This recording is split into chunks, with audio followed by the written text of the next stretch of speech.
Hello. There are countless YouTubers here on the platform making incredible things, but few can start with almost nothing and still manage to craft wildly creative, innovative miniatures and terrain. My guest today has created a unique space here on YouTube where he can explore his endless creativity, his artistry, use editing and music and anything from around the house to create not just miniatures and models and terrain, but an entire world populated with compelling creations. We talk the crafting hobby, what it's like to work on YouTube, the influence of Games Workshop, the Bangarang in the Gutterlands, and the wonderful works of the indie gaming scene. I'm Jordan, this is Jordan Sorcery, and today I'm in conversation with Bill Making Stuff.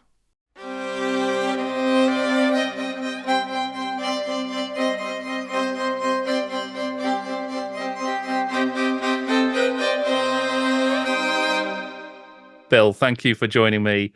I am keen to start by talking a little bit about your origins as a crafter. How did you sort of discover that hobby? So crafting, I mean, I was always obsessed with like GW when I was a kid, and Necromunda and things like that. But I think I only really started crafting about 5 years ago with miniatures and war games and stuff like that. But before that, I used to work on film, and I used to always like look at the art department. I want to like make guns and make models of monsters and stuff, and so I started doing like my own films, and I started like weathering stuff. It started off with weathering things. Like I'd buy a BB gun and make it look like some old rusty gun, or like a toy sword and make it look like a real sword, or all that stuff. And then I started making little monsters out of clay, and it kind of went from there really. But crafting properly was probably at the beginning of the pandemic, because I couldn't find a job and I was bored and I had nothing else to do. Like I was literally looking for jobs, and I'm just like, I can't just sit here watching films all day. I've got to like think of something to do in my time, something creative. And I just got some like das clay, started making weird little monsters. And I realized there was this stuff called polymer clay which much better, you can stick it in the oven. And I realized, well, if I just stuck this little bit of plastic in the clay, then that's a little pipe coming out of it then. And then I figured out, a lollipop stick, and then this and this, and then there's a bit of junk on the floor stuck down there. It kind of happened like that, really. And then I spent a whole day watching Craftsman on YouTube, steady crafting. I watched like his whole back catalogue in like a day. I'm like, yeah, I'm going to do that, I think. Well, so that was where you decided, okay, I'm just going to take this and create a YouTube channel. That's when I realized that there is like an audience for crafting on YouTube. And I already had a film background, so I figured, I've got the cameras and that's sitting there.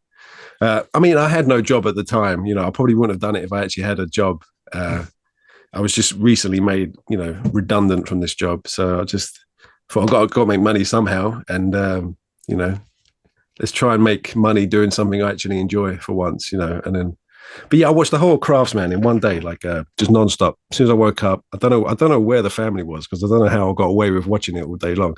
But I watched every single video he made. I'm just like, yeah, I'm just gonna do that. This guy makes a living filming him make stuff. I thought, let's give it a go. So yeah, I never expected it to be a job at all, but it is now. Anyway. Well, I mean, I can see obviously on those shelves next to you, there's a load of classic GW stuff.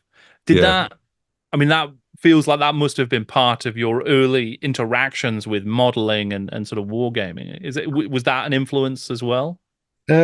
This is all the stuff I wanted when I was a kid. And then as soon as I started making one on YouTube, I started getting quite a bit of it. But like White Dwarfs, I could afford the White Dwarfs when I was a kid. I used to get the White Dwarf magazine and stuff. I had a few like Necromunda, that's the original one, but you can tell because it's held together with sellotape. But yeah, I mean, most of this I got more recently, which is a lot more expensive. But I forgot what the question is now.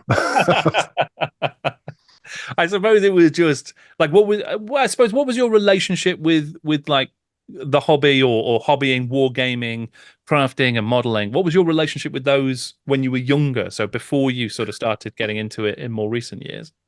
I mean, when I was a kid, I would draw all the time, illustrate stuff, and I thought that was the only thing you could do at home, that, you could create something by illustrating. I never even considered like making things, but I was obsessed with, I think the first ever thing that got me into it, like I got this, this, and I got this one. I'm like, I found these in like a little cheap shop. I'm like, they're just really cool pictures. Like, are they painted? Like, are they illustrated? I couldn't really figure it out.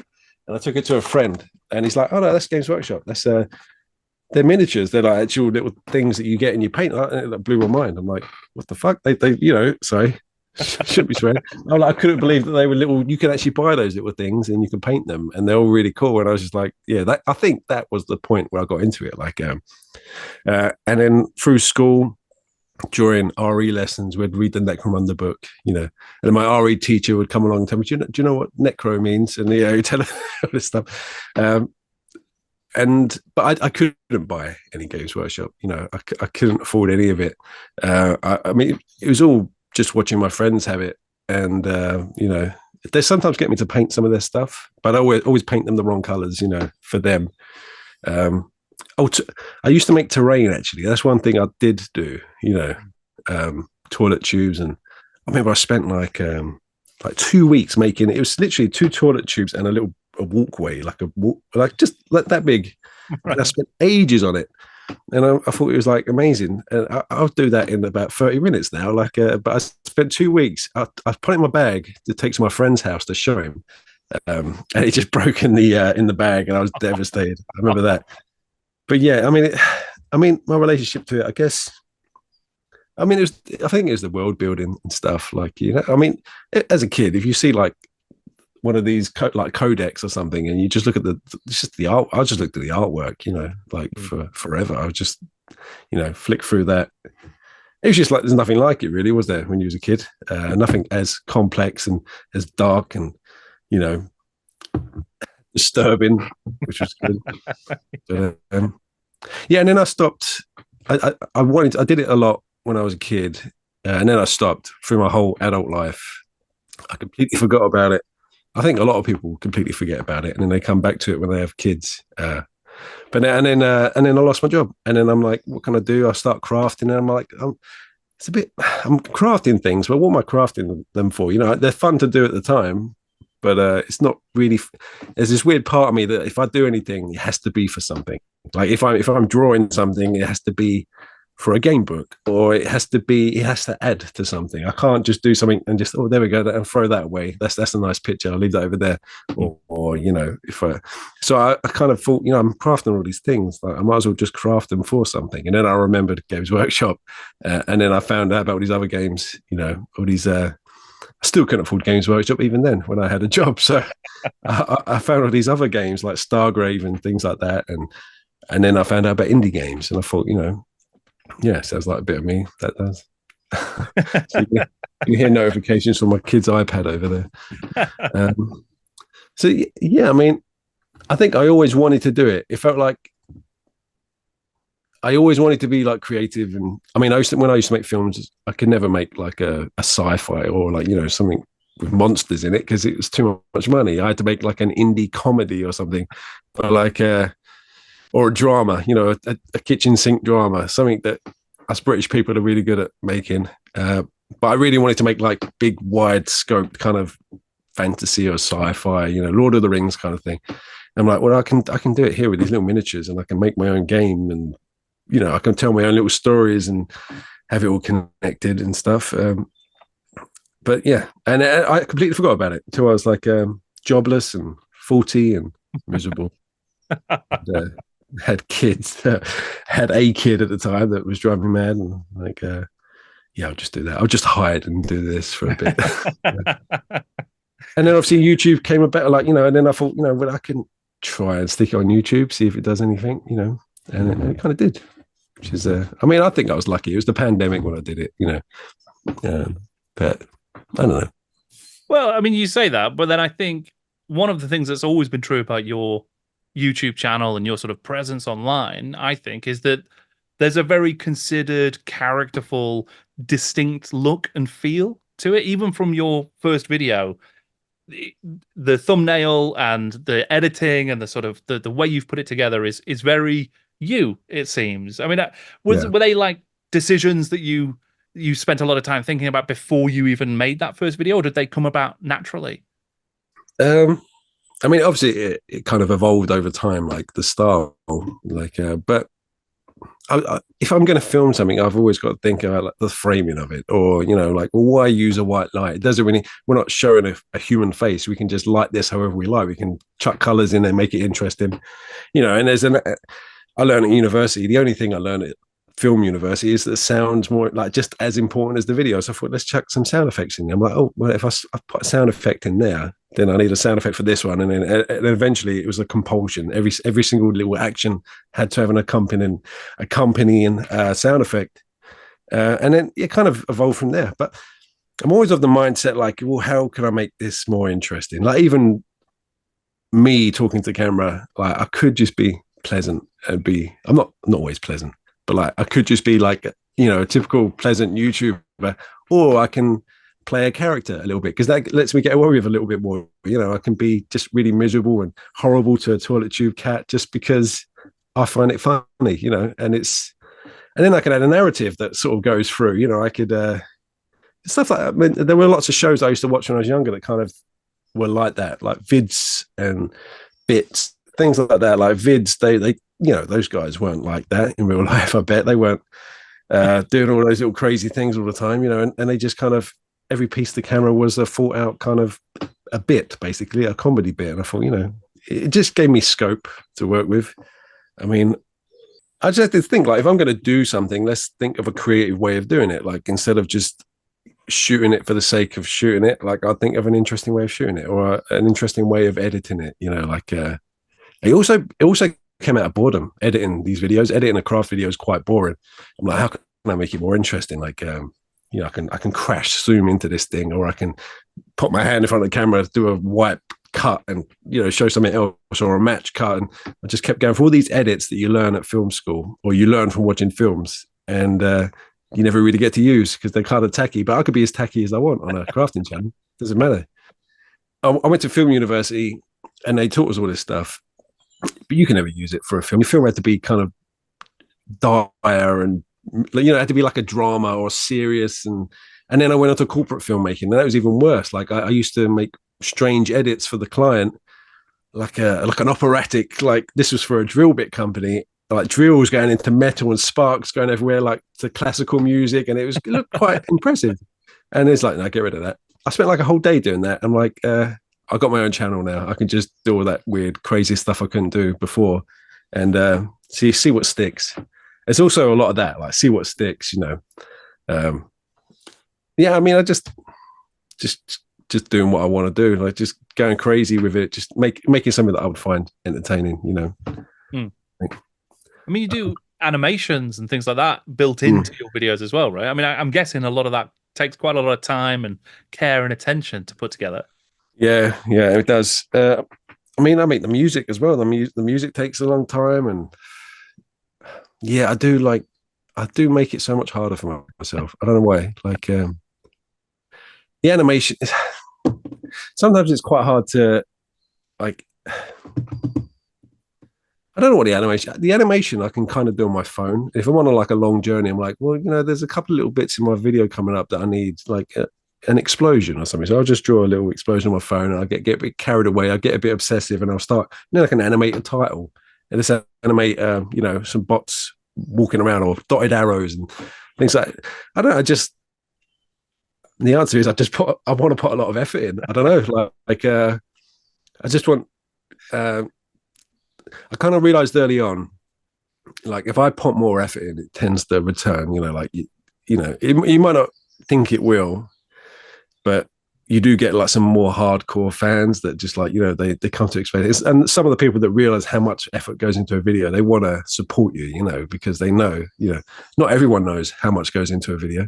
A lot of people don't know, but I mean, it's 2 weeks solid for every video for me, like work all day in the evenings if the kids give me a chance, and like yeah, 2 weeks solid of doing it, and it's stressful, but it's still the best job I've ever had in my life. I mean, I've had some all right jobs, but I've had some really bad ones. But I mean, also with YouTube, like if you work, I used to work for a corporate film production company, and I would make a really good little documentary for them, and I might get one person say, "Oh, that was nice, Bill," and then but if you make a video on YouTube, you get 500 people telling you, "Yeah, I really like this bit, and I really like this bit." It's like walking around an office of 500 people and everyone just giving you a high five. You know what I mean?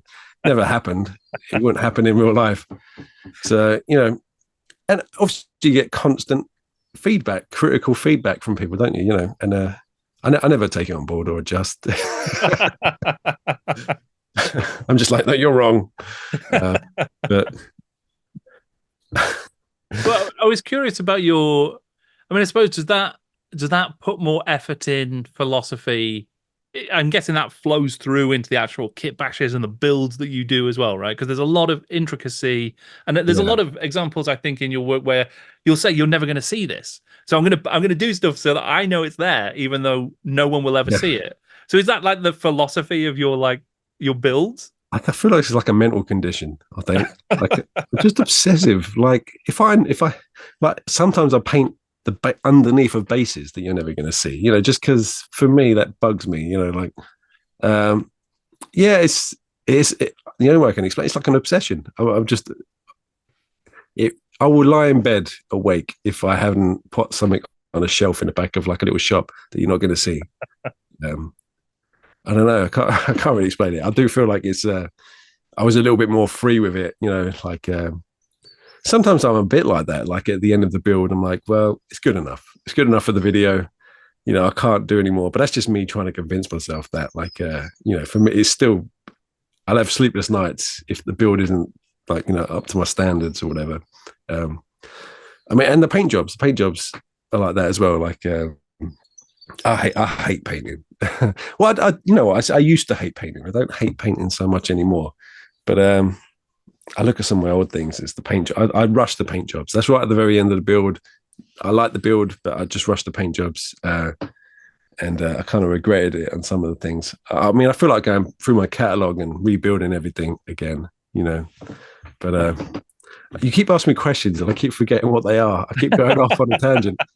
All right, that's absolutely fine. I mean, I suppose one question I did have was just around. I mean, it feels like there's a conscious choice in your work not to lean too far towards things like Games Workshop or 40K. I mean, you've done some videos, you've done 40K related terrain videos, or I'm going to build some miniatures, or I'm going to do something for Gutterlands, or games like that. But you don't tend to go for that almost, I don't want to say low hanging fruit, but more, it's perhaps low hanging fruit is the word. So is that a choice then? That's a decision, I guess? It is. It's like I was a nightmare employee. Like I wasn't that bad, but like I got a problem with authority. Like if there's a manager telling me what to do, like I would do the opposite.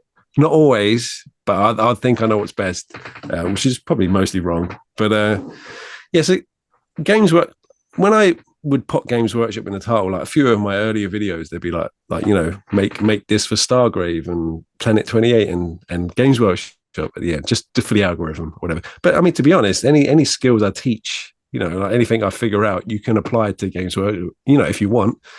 So that was kind of my thought on it. Like it's all tabletop wargaming. I'll make a building, you can apply that to Games Workshop if you want.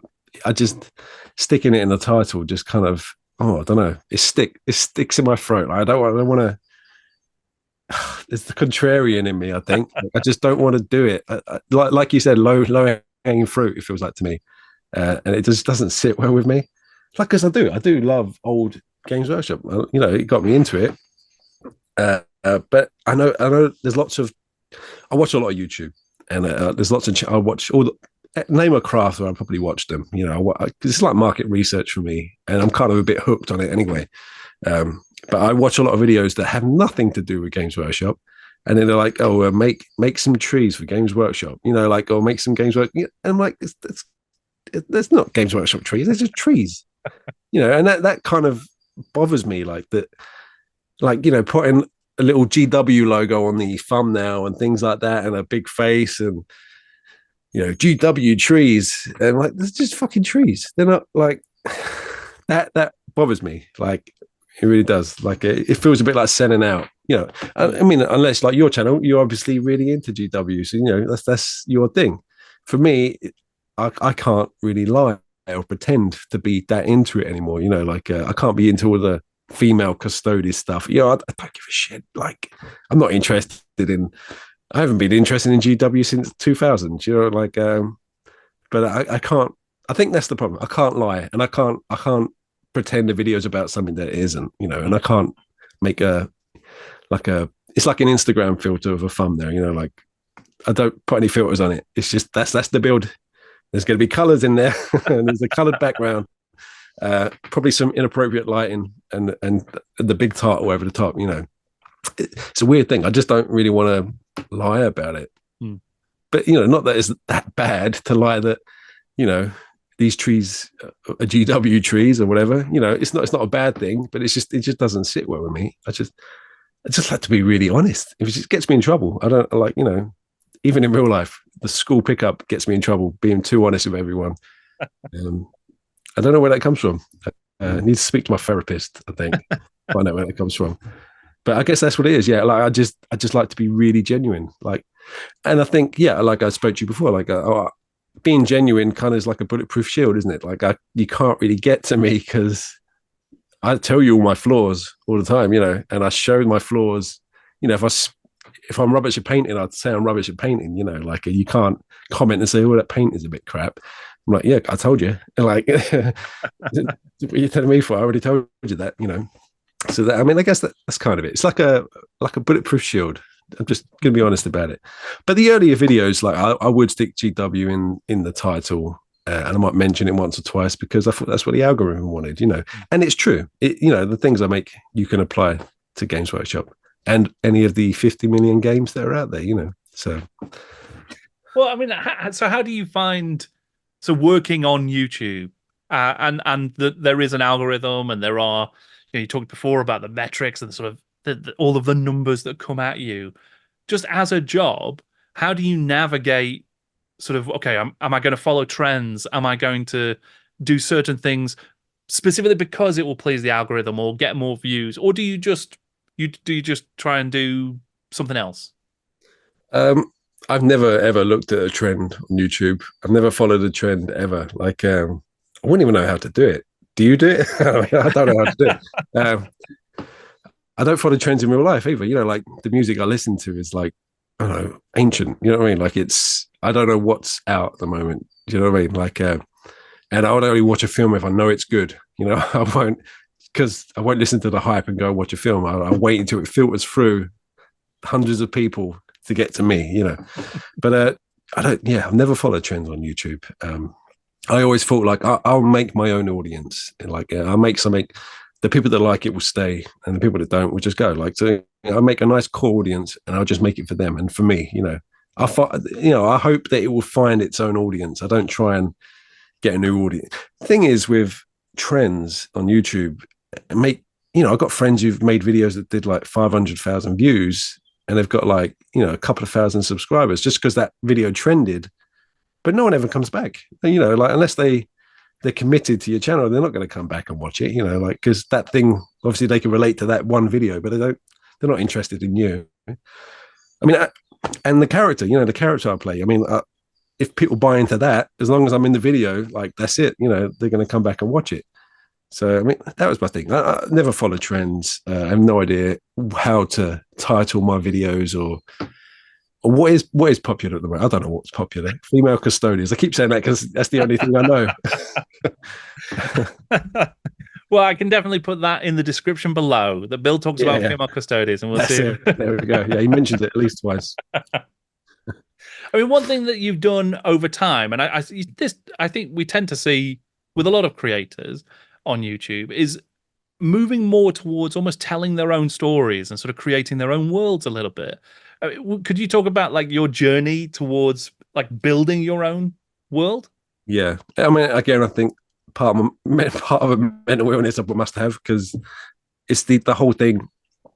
I said earlier about like illustrating something for nothing or writing a story for nothing, you know, a throwaway one shot story.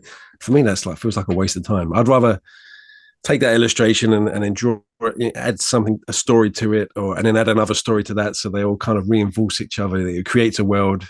It adds weight to everything. I've said this a lot in my videos. I think like I want everything I make to be in the same world, so everything could have interacted with everything else. You know, like they could bump into each other walking down a path, or you know, make a monster, I make a character. This character might have killed one of those monsters once. You know what I mean? Like it's all connected, and when you do that, it adds weight to everything. You know, it adds a backstory to everything.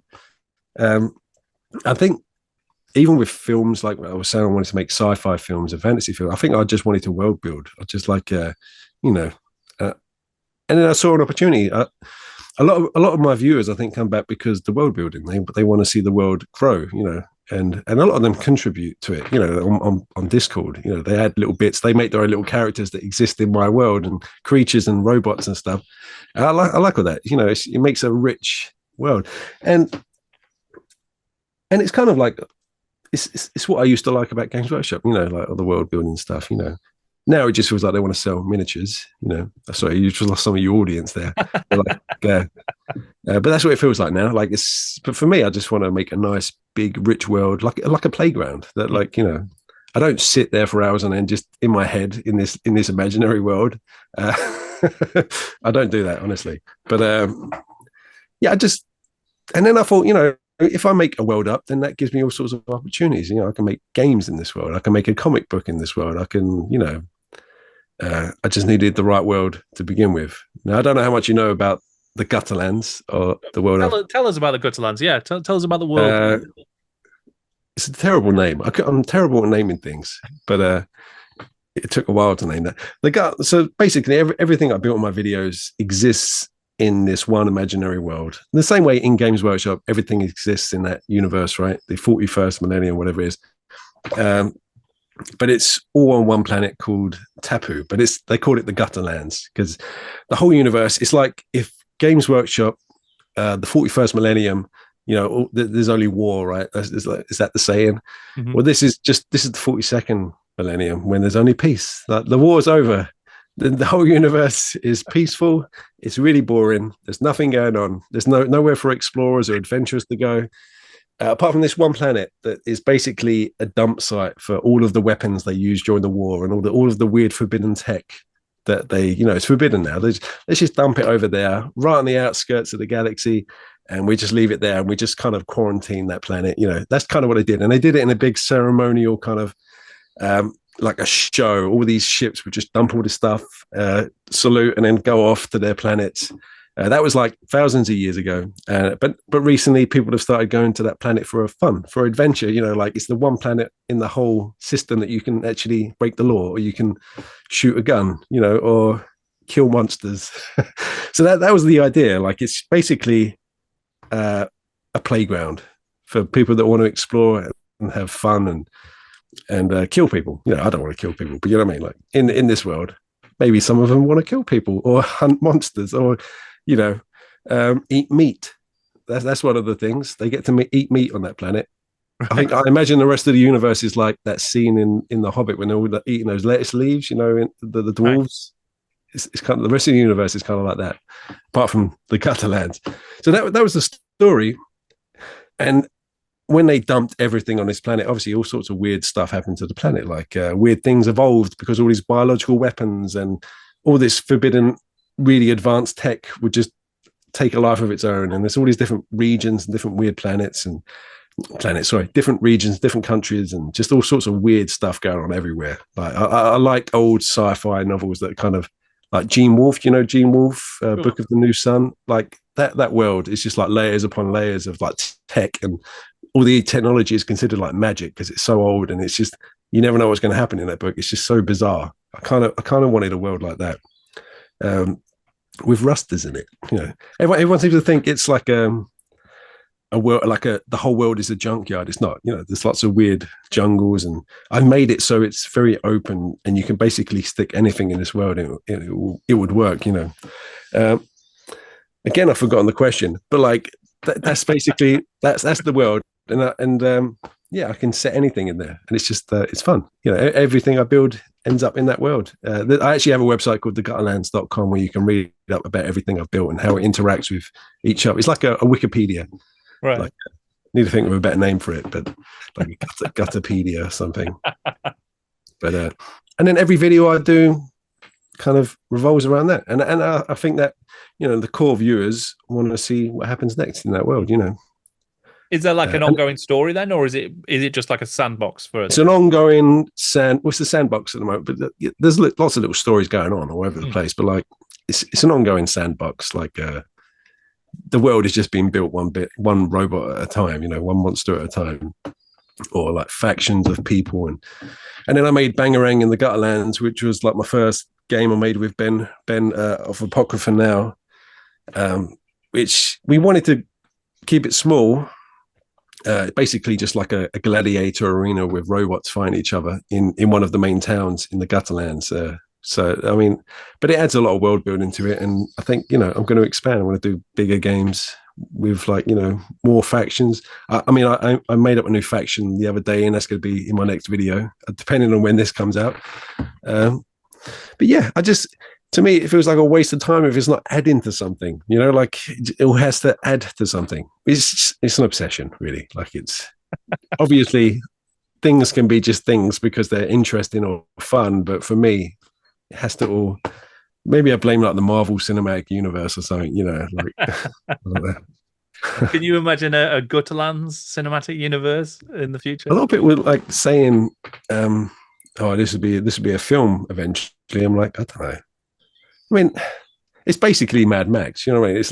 The world is Mad Max mixed with Fallout, and a boy and his dog, and just it's a post-apocalyptic world, really. Like, but I don't know. Maybe a few comics. See if we get any stories. I've got a lot of stories, lots of weird stories, and I always like a bit of a weird irony or a bit of a weird sense of humor to it all. There always has to be a little tongue-in-cheek joke to every little bit of lore I give.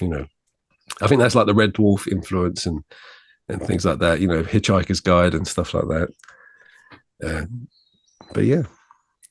I mean, you recently did a sort of bit of a project with a load of other channels, the Big Bot Bash, where you brought other people in to create their own monsters, their own creatures that could sit within the Gutterlands, right? And you'd sort of built tables for how that works. I mean, that kind of idea is quite fun of all this sort of mass collaboration.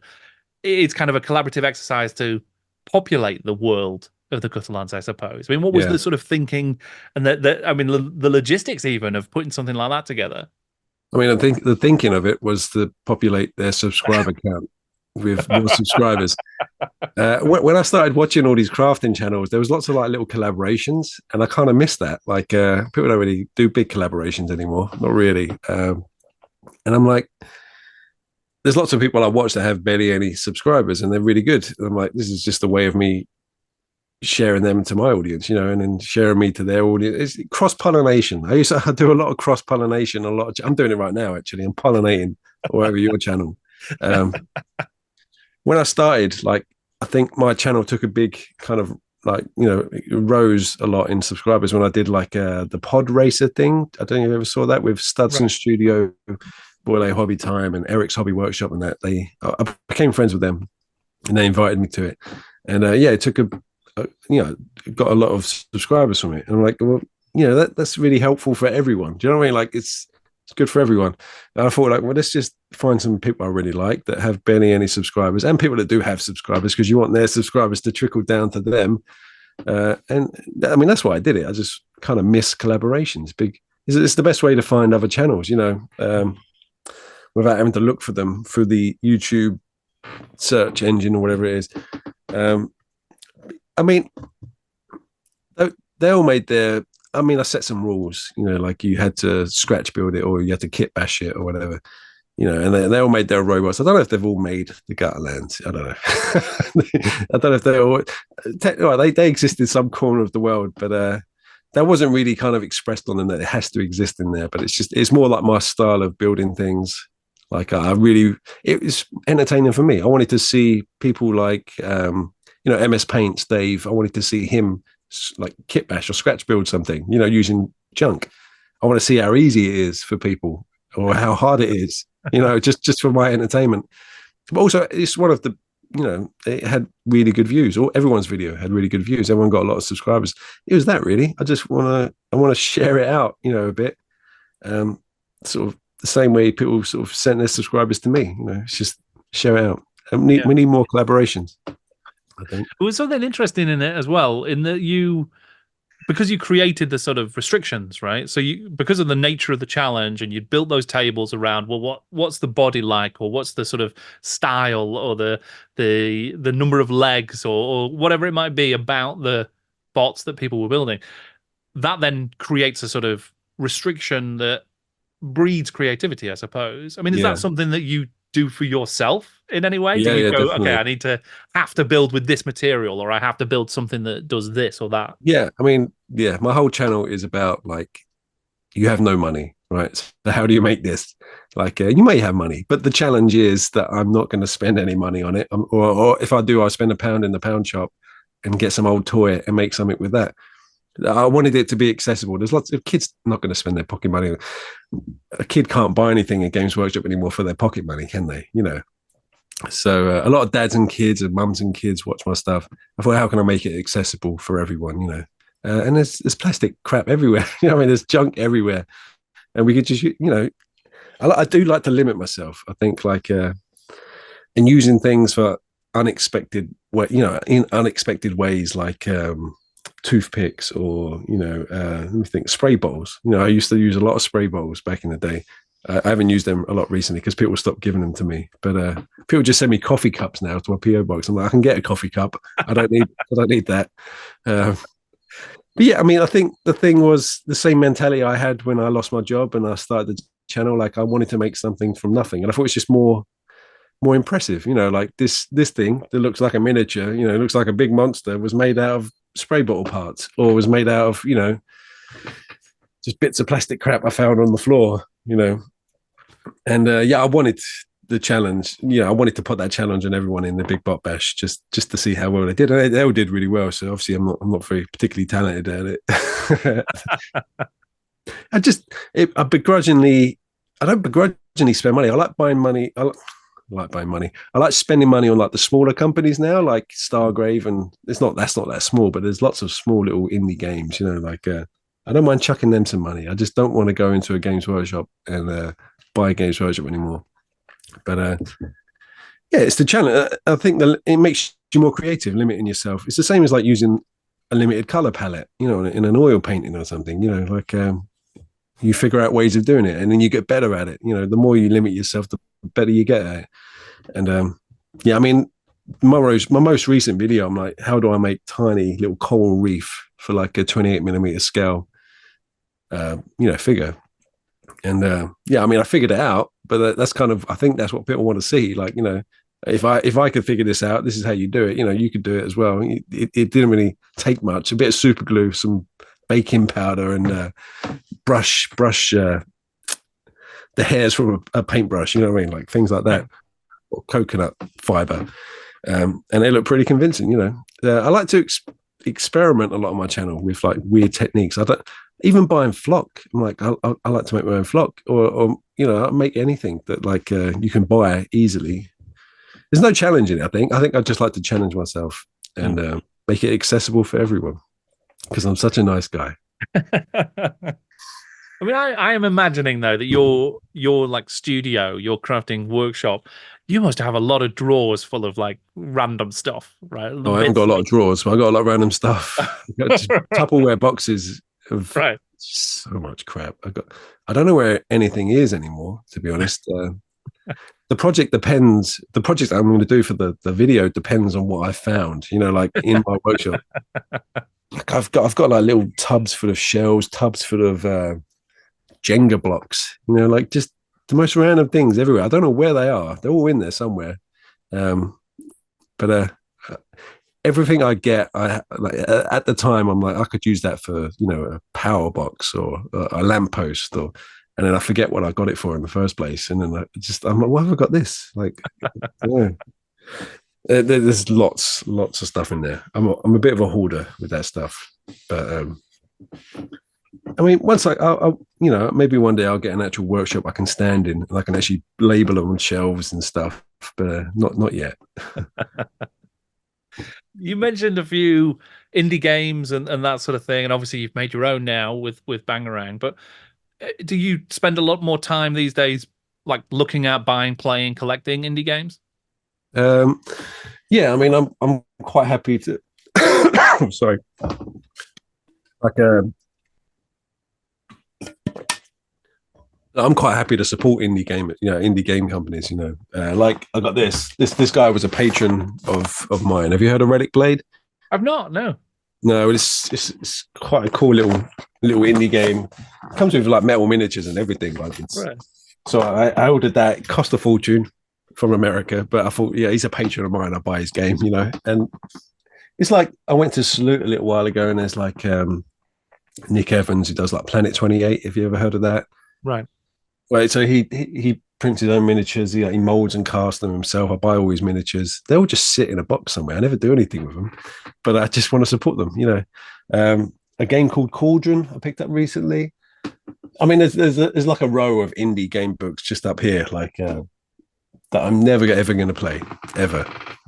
But I just like the books. I like looking through them. I like the artwork and stuff, and I want to support them even if I'm not going to play them. But what was the question again? I mean, it was really just about, yeah, I think I mean, what do you think of like the indie, like the world of indie games these days? Is it Oh, yeah. from your perspective, are you seeing it grow or change in any way? Yeah, I mean, everyone and their mum has an indie game now. Like, there's loads of indie games. I mean, they don't all differentiate from each other, really. A lot of them are very similar, but it's just like, I mean, there's a lot of this like kind of art movement with indie games now.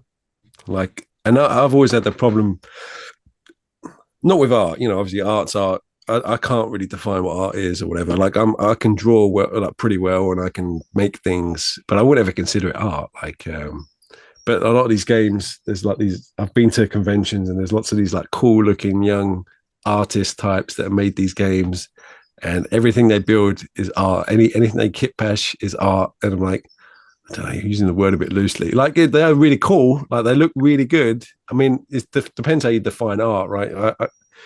I make something. And I know, like, if I draw on a picture of something, I'm like, I want to create that shape, so I make that shape, and I want to create this shape, so I make that shape. Basically, that's what I'm doing, right? And then I'm thinking, like, well, it would be really cool if you had a crab hand, so I'll draw a crab hand, and then I finish the picture. And I'm like, this doesn't feel like art to me, but to someone else that may feel like art. I don't know. I got a real problem with that. But there's lots of like games, like the books themselves are like art now, like self-proclaimed art. But they are, to me, I just see it as aesthetically pleasing things. But yeah, I don't know what I was talking about now. I'm talking about like I was going off on a tangent about the whole art in miniature indie game movement. Yeah, there's a lot of that in Adepticon in Chicago, like just very cool people walking around with their little denim jackets with badges everywhere, and like just everything was art. I'm like, just lay off the art a little bit. Like it's fun, like it's really cool what you've made, like aesthetically pleasing, and it's really laid out well. Let's just you don't be an artist for art's sake. You know what I mean? You don't have to look like an artist to be an artist. You know what I mean? Yeah, I mean, you don't this have is to interesting call to everything up. say this though, Bill, because I think you're selling yourself short a little bit. Because I would describe a lot of your work as, there's definitely an artistic, creative style there, and I think your videos could be described as a piece of art. I would say that they're a piece of art because of those decisions you've made and how you've put it together. It's more than just being aesthetically pleasing. It's a short film. It's an art film in a way, so I think maybe you can lay claim to that title as well, I would say. Completely agree. I was just fishing for you to say that. No, I don't. I just look, for me, it's like a calculated choice. Like that looks nicer than that does. That would be cooler than that would be. Like, but maybe like I've got a weird definition of art. Like I've never been able to define it. My wife's an art teacher, so she's always telling me about pieces of art, and I'm like, it's just a nice picture, isn't it? Like there's some nice colors in there, I don't know, but yeah, that was my rant about the whole indie art movement thing. which good for them. But let's just lay off the art, shall we, a little bit? Let's just make cool things. Again, what was the question?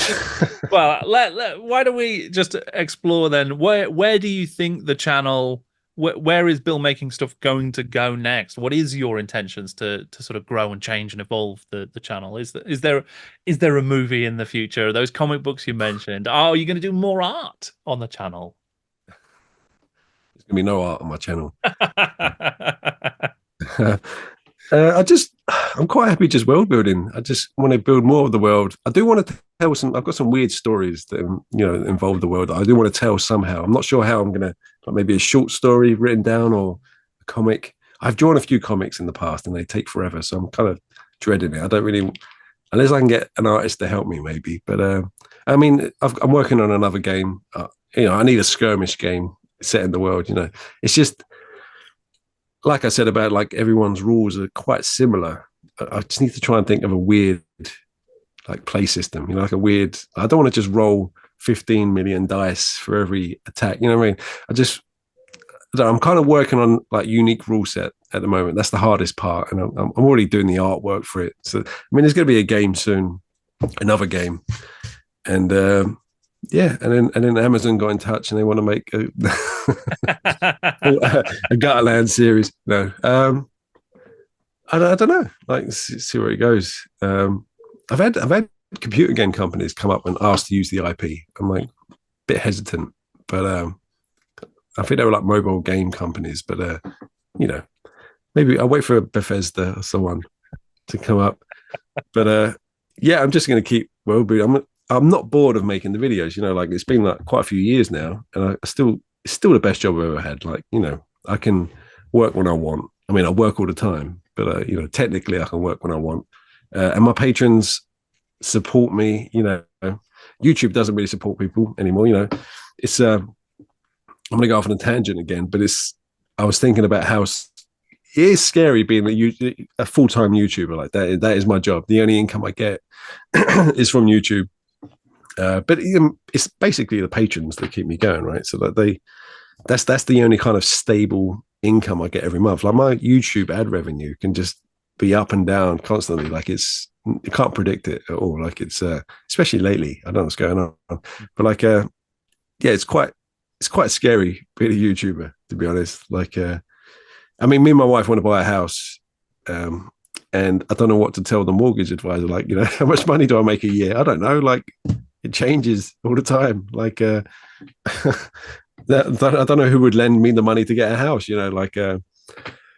But yeah, I mean, I just want to carry on doing what I'm doing. I think just, I mean, it will evolve. What if I ever do get a new house? I'll get a new workshop. I'll be able to walk around and maybe make more visually pleasing videos. But but maybe I'll lose the visual aesthetic of the little tiny cupboard. Maybe I'd have to just recreate the cupboard using like MDF in the corner of an actual workshop or something. But yeah, I feel obliged to my patrons to just keep going, to be honest, so stay with me, patrons. Don't leave.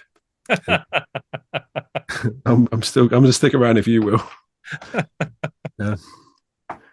Fantastic. Yeah, I mean, is there, so besides the Bangarang and stuff like that, is there anything else that you'd want to let people know about that you've released or that's out there that people can go and check out and that really tells them about Bill?